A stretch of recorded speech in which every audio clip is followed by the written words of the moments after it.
This episode is brought to you by Progressive Insurance. Do you ever think about switching insurance companies to see if you could save some cash?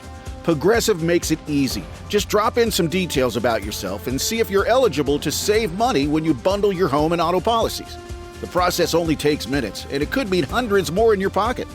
Visit Progressive.com after this episode to see if you could save. Progressive Casualty Insurance Company and Affiliates. Potential savings will vary. Not available in all states. Bombas makes the most comfortable socks, underwear, and T-shirts. Warning, Bombas are so absurdly comfortable you may throw out all your other clothes. Sorry, do we legally have to say that? No, this is just how I talk, and I really love my Bombas. They do feel that good. And they do good, too. One item purchased equals one item donated. To feel good and do good, go to bombas.com/listen and use code LISTEN for 20% off your first purchase. That's BOMBAS.com/listen and use code LISTEN at checkout. Welcome back. It's another Bob and Tom Extra. This is Christopher. Not only is the Bob and Tom Show live every weekday morning, but every afternoon we'll give you a little extra in case you missed anything. On today's big show from 2017, comedians Jimmy Pardo and Nick Griffin. They're coming up right after this. Hello, good morning, and welcome to the Mr. Obvious Show. Of course, I am your host, Mr. Obvious. Let's go right to the phones and good morning, Mr. Obvious Show. Hello, is this Mr. Obvious? Speaking. Yeah, hi, Mr. Obvious. Long-time listener, first-time caller. Hi, listen, the reason I was calling, I live here in the Midwest, and as you know, we've recently received a whole lot of snow. Oh, boy, we got socked in, didn't we? Oh, it's awful. Yeah. But, I figured now is the time, and I went ahead and made that big jump. I invested in a snowblower. I swear, Mr. Obvious, this thing's more work than just shoveling the drive by hand. What do you mean? Well, I mean, for one thing, the whole thing is kind of heavy and, you know, hard to push around, and it just seems like it'd be easier to use a snow shovel. I just don't understand the popularity of these things. Well, now, some of these machines are, self-propelled. Well, yeah, I mean, I guess mine is. I mean, I've been propelling it and everything. Well, now, maybe you need to upgrade a little bit on your power. What size engine you got on that one? Well, no, as I said before, I got a top-of-the-line model. I mean, this thing's got a big old engine on it. I mean, it's heavy as anything. Huh. Well, now, maybe the azimuth on the snowblower, you're not throwing the snow high enough. It's not getting it out of your way fast enough. Maybe I mean, Mr. Obvious, I'm throwing it as far as I can. I mean, it's, it must be going 6 or 8 feet, straight off into the yard. And I'm worn out before I clear a few feet of the driveway. What kind of oil are you putting in there? Oil?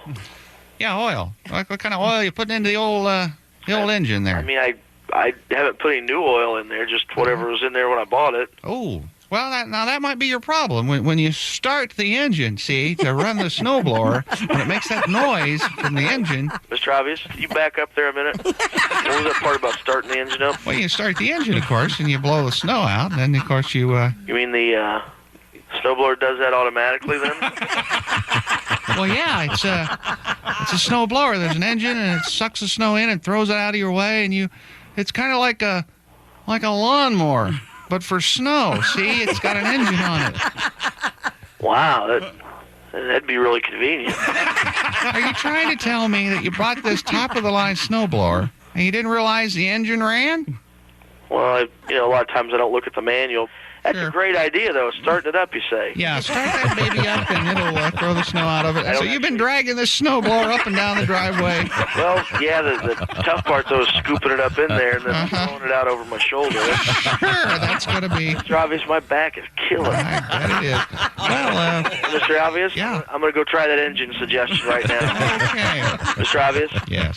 You're a lifesaver. Well, thank you very much. And that's all the time we have on today's Mr. Obvious Show. Thank you very much. Miss something? Here you go. We'll try to catch you up. This is Bob and Tom Extra. Now, we made a mistake on the show today. We forgot that Jimmy Pardo is the pretty much the ultimate player of what we like to call air bass. I do. I just bought my Kiss air bass strings. Did you? There it is. Oh, there it is. Oh, look at it. There we go. Oh, look at this. Oh, yeah! It's kind of visual, certainly. Hey, what the matter with the game? Oh, that's all, Josh.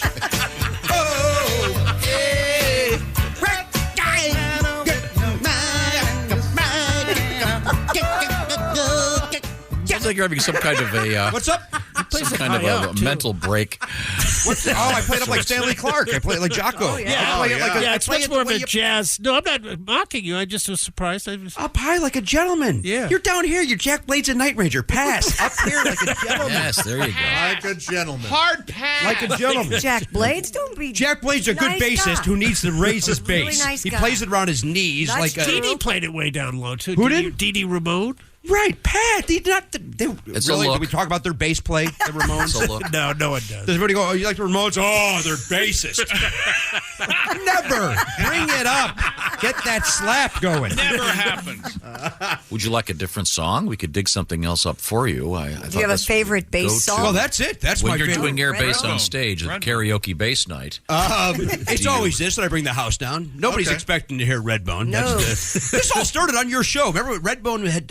It was Guardians of the Galaxy that song really came back in. Yeah. But Yes. we were doing it on this show years before that, That's and I will true. not stand for Chris Pratt. to get more credit with his firm thighs and gorgeous face. That is a good song, though. It's a great It's song. a great Remember why they song. came up? That there was a fake Redbone band going around claiming to be Redbone, and then Redbone had to issue a press release saying that's not us.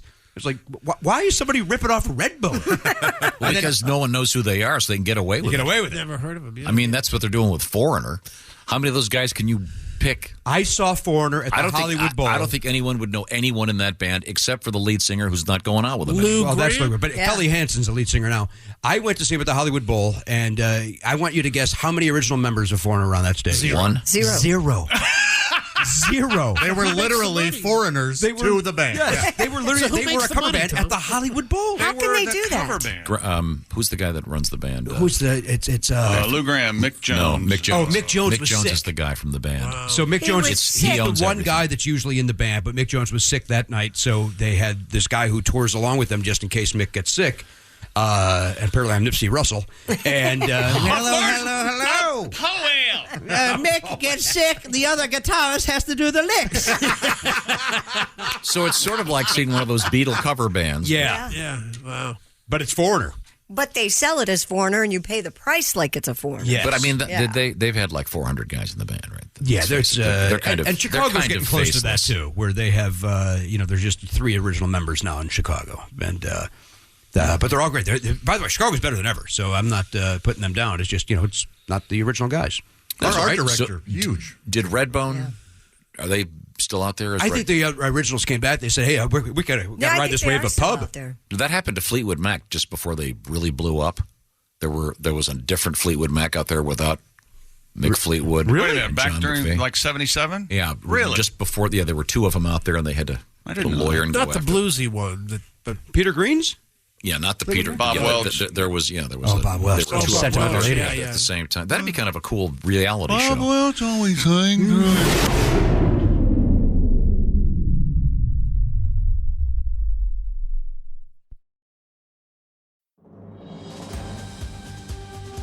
This episode brought to you by Progressive Insurance. Do you ever find yourself playing the budgeting game? Shifting a little money here, a little there, and hoping it all works out? Well, with the Name Your Price tool from Progressive, you can get a better budgeter and potentially lower your insurance bill too. You tell Progressive what you want to pay for car insurance, and they'll help find you options within your budget. Try it today at Progressive.com. Progressive Casualty Insurance Company and Affiliates. Price and coverage match limited by state law. Not available in all states.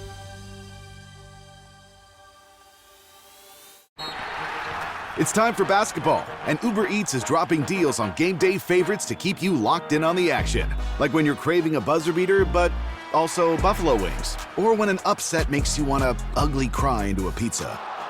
And right now, Uber Eats has game day deals from McDonald's, Popeyes, Pizza Hut, Wendy's, and hundreds more local favorites. So you can keep your eyes on the ball and your hands on a hamburger. Order now, only on Uber Eats. Product availability varies by region. See app for details. what was your first favorite song ever? Oh, that's a great question. And I know I'll start mine. mine by Rockford Files. Believe it or not, it was the first theme? single I It's a ever great bought. song. The 45. What? My first I know. No words. That's the organ. one. Nick, Yeah. Nick, I love you.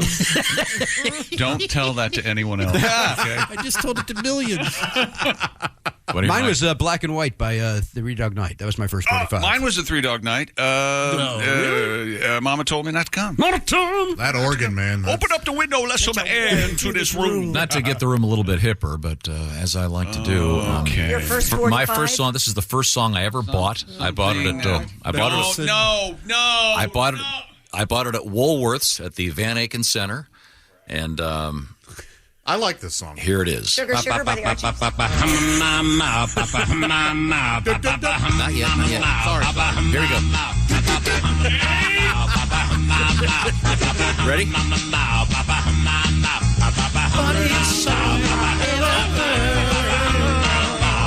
I don't know the words. And you can't understand a single word. Now, My first single I ever purchased? Yeah. The Archie Sugar Sugar. Oh, suck. But I had a whole bunch of 45s. It wasn't fair because the guy across the street from me was a morning DJ, so he would give me all the 45s. But the first one I purchased, so I had a lot of music early. Now, I had an interesting story. I met someone this summer. I was at an event, and we got talking, and we both had kids. We were talking about our children's names, and they have a son named Rivington.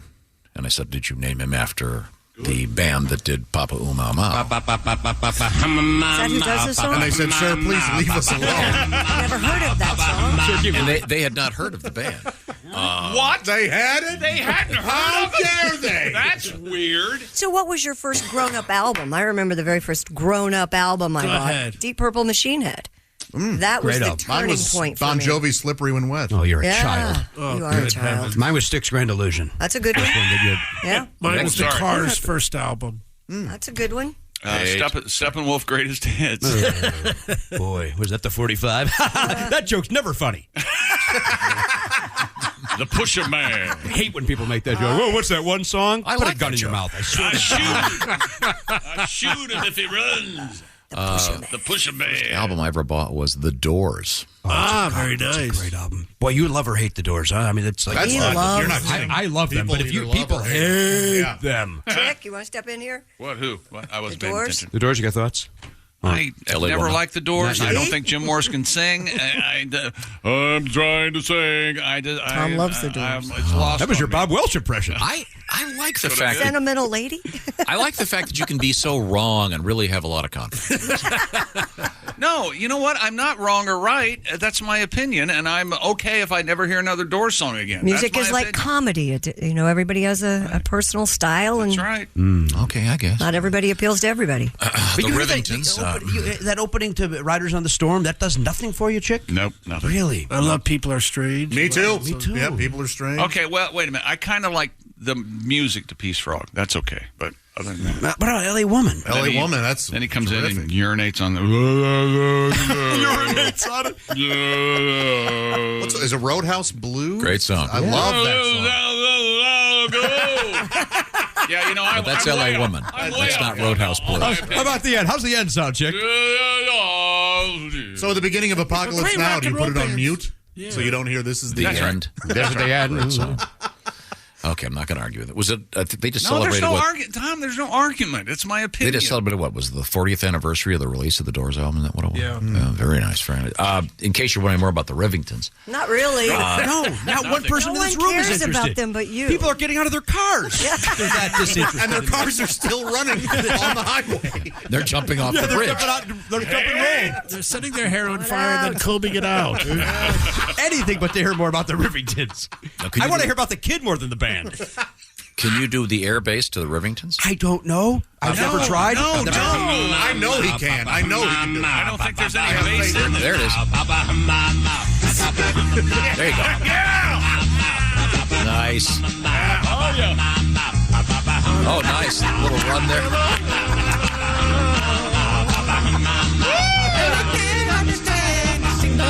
Now, hey, if you're doing air bass, Man, does that suck. this is a little bit obscure. You're talking about the song. The song. You are This- amazing. Here's something Thank you. obscure. One of you may get this. You mentioned the song Roadhouse Blues. It's on the album Morse. No, that's L.A. Woman. That's L.A. Woman. Whatever. So if look, your invalid criticism would be slightly better if you were It's not even a criticism. close It's to not the a album. criticism. I don't To get back like to my the question, Doors. The Doors famously and sadly never had an official bass player. But that's, by the way, the reason LA Woman is so good is they actually had a bass player and a rhythm guitar. Can you name the bassist on that song, sir? If you can, I'll give you all the money in my pocket. On Roadhouse Blues? Yes. Yeah, it's Lonnie Mack, the famous guitarist who had never played a bass guitar in his life. I should tell you this. That's not the answer I was looking for. So I will not give you the money. Sorry. I may not hold up to my end of the bargain. That's the correct answer. Yes, I was going with the touring band. Jerry Sheff I was looking for Jerry and Sheff. Doug Luban played the occasional bass on Doors albums, Okay. but it was Lonnie Mack. And damn it, the reason the bass is so cool on this is because Lonnie Mack had never played a bass guitar. I didn't know that.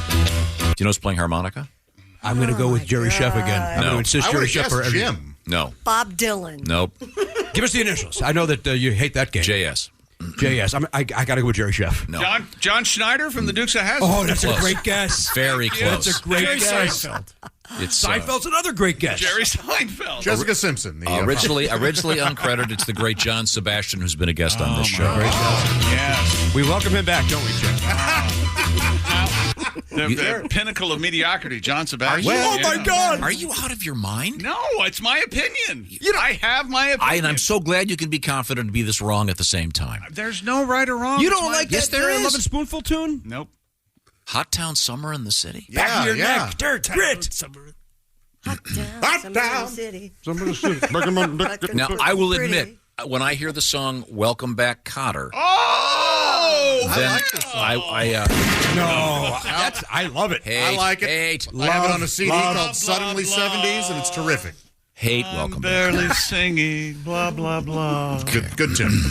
By the way, John Sebastian's name came up at a poker game one night, and it ruined the game. Much like this show. Some people thought that he had died, and then it was before the internet, and we had to then leave the game and somehow go to a late night bookstore and find out if John Sebastian. Like, it was a big argument because money was on the line. My father was in visiting. He insisted he was alive. Comedian Chip Chinnery insisted he was dead. My dad and Chip Chinnery are betting hundreds of dollars over if John Sebastian was alive. Oh, he's alive. He's alive. He's still My dad won. I didn't know. Supremely gifted guy. He's great. But he's playing the harmonica on that Doors song. Wow. It's kind of an obscure trivia fact. And for the rest of us that enjoy the Doors, unlike Chick. Okay. Who enjoys the Doors in the studio? Everybody but me? I do like the Doors. Some yes. songs, yeah. I'm not a big Christy, fan. you don't like the leather I don't pants? dislike them, but I never. You're indifferent? I didn't own a Doors album growing up. Well, you were too busy with Sugar. No, that was when I was That's younger. a good song, too. That was a blows. 45. That I told you I stinks. grew up Fun in song. 75 or 6 and bought Deep Purple Machine Head whenever that came If you out. look up mediocrity in the Deep dictionary, Purple there's a in picture. the, Rock and Roll Hall of Fame? Yes. They are. The Archies? No, Deep Purple. Deep Didn't they Purple just go They in just did last year. Last year. Which I was at, by the way. I loved it. Went to Oh, the Rock and Roll were Hall of you Fame really? show. Yeah, I got to cover it for the AV Club. Cool. Oh, cool. And we're hanging out backstage. Who'd you with, meet? Chicago and Deep Purple and Steve Miller went past with Cheap Full of Trick? Anger. Cheap Trick was there. Yeah, it was great. Did you get to Cheap Trick, interview them? they're Illinois We interviewed boys. everybody. We interviewed all of them, and my buddy Pat Francis and I, and then reported back for the AV Club. And it's amazing. You go to that, and everybody there is all these rock and roll reporters that are joyless. They had no fun, and Pat and I are running around like idiots and talking to the band, and they couldn't believe 2 people cared, and so they're all giving great answers, and it was fun. We were talking about Lonnie Mack, the great guitarist, who famously picked up a bass for the first time and played that. He sadly died a while back, and I can remember one of the things he said, referring to the contemporary music scene. He said, the only thing that I ever sampled was my mama's cooking. They actually played their instruments, probably foreign to you. Crabby old man who hates technology. Yes. Is Cheap Trick from Rockford? Rockford, Illinois. Yes, Rockford, sir. Illinois. I lost Cheap Trick in a divorce. Did I ever tell you that? Hot town, summer in the city, back of my neck getting dirty and gritty. You don't like that? No? I like that song. Pass. Chick was wincing. Pass. That's a good song. It's a great Chick song. McGee. How about this one, Chick? You like this one, don't you? Yeah, look at this. What about Come on. The only thing about this is Jimmy's air bass. He's being Are you going to participate? Come on, you can't help it. See? Come on, Nick. What the matter with your head? We should do a. They're American Indians, these guys. We should do a First compilation Native of. American Indian with a #1 hit. We should do a compilation of things that was less than mildly racist. We should do a compilation of incomprehensible lyrics. No, because we'd be here all day. Because those are Louie would be. Those are incomprehensible. These are. The only reason I know is because we looked them up the last time you were here. You don't understand the lyrics to L.A. Woman? I don't care. L.A. Woman. That's how. She was in a Hollywood bungalow. Do you know what a bungalow is? Well, of course he knows what a bungalow is. What's a I'm not bungalow? clear on words. I'm What's a sorry. bungalow? Smart guy. You mean like the BJ bungalow? What is a bungalow? Real conversation. What type of home is a bungalow? What is a I don't know. And can I get the address to the BJ bungalow, please? Well, you know, the third of them boys is at the BJ bungalow. I think a bungalow. It's like a house where the upstairs is like the roof is the ceiling. Well, that's what? Yeah, like it's 2 stories. Hang on. Oftentimes roof. It's a 2 story. In other words, it's like the official definition. Let me finish. It's a 2-story with a dormer, where that upstairs room is the ceiling is the roof, right? Is it an attic? Or is it But just it's a 2-story. This is one of those things where don't even try. I thought to a say bungalow was just a 2-bedroom, That's 1-bath, correct, Tom. small little house. Here's the Webster's definition. It has bung in it. Oh my God! Holy cow!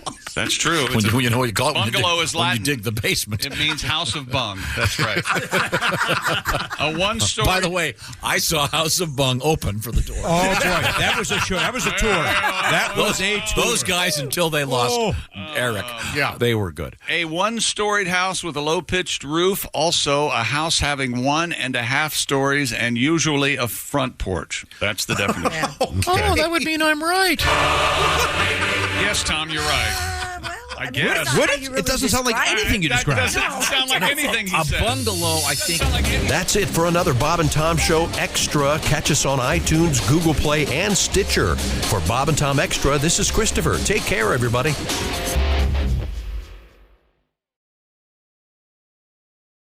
Michael Rosenbaum and his Smallville co-stars take you behind the scenes of one of the greatest shows of all time. We're going to watch every episode. Join us. It's Big Talk. You remember when I had to shave my head? Oh, I think I was angry with this one. On Smallville. Yeah, I mean, I get it. The scene you did, and this is the one that got me fired. Okay. What? Here we go. I love the excursions with me and Welling. It's everything that Superman stands for. It's Talkville. Talkville, we always talk about it. It's a great thing. The Smallville Rewatch Podcast. Follow and listen on your favorite platform.